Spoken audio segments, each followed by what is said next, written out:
Alright, so we're just going to continue to shape this around the edge loops that we are mostly concerned with maintaining are right here in the shoulder. And where it meets the upper arm, we need a few more edge loops down in here to define. Need a few more edge loops right down in here where we want to define the elbow. And so if you notice, one of the favorite tools is Flow Connect, but it doesn't work really well for moving the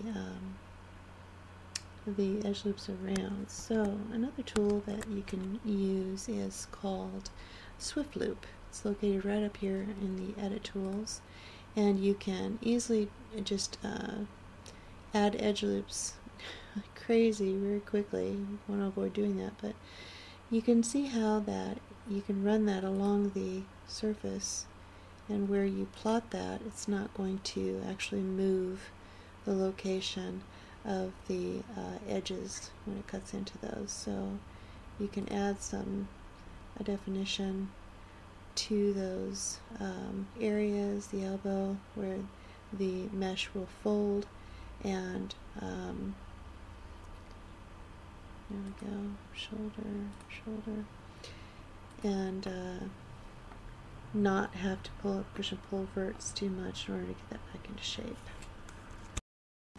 Let's talk a little bit about some of these other tools that you can use to cut your mesh, shape your mesh. Many times artists like to use the extrude or the bevel to begin shaping their mesh. Bridge, we've used that quite a bit. Lofting surfaces is another method. But you'll probably find the cut tool very useful at this stage.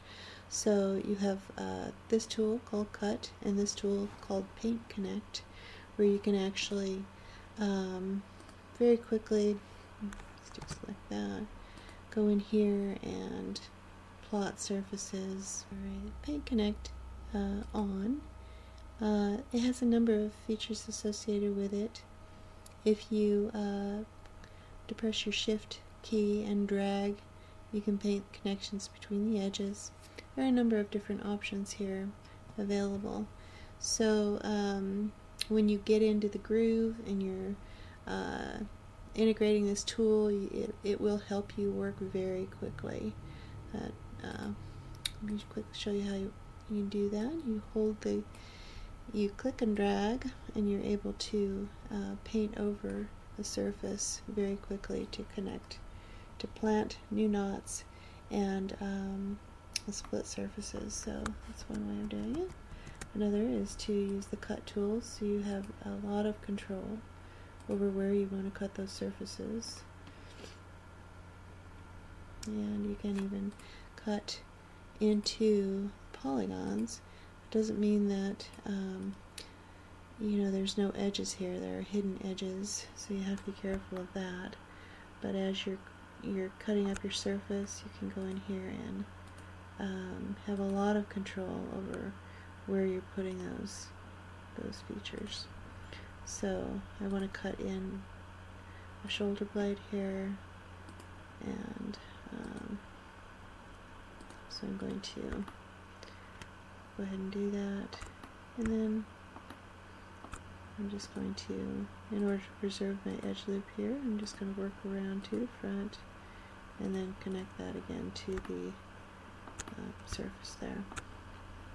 Alright, so there's several tools, and there are a number more. There's Quick Slice here that you can just go ahead in and very quickly by clicking and then turning, you can slice right through the entire surface.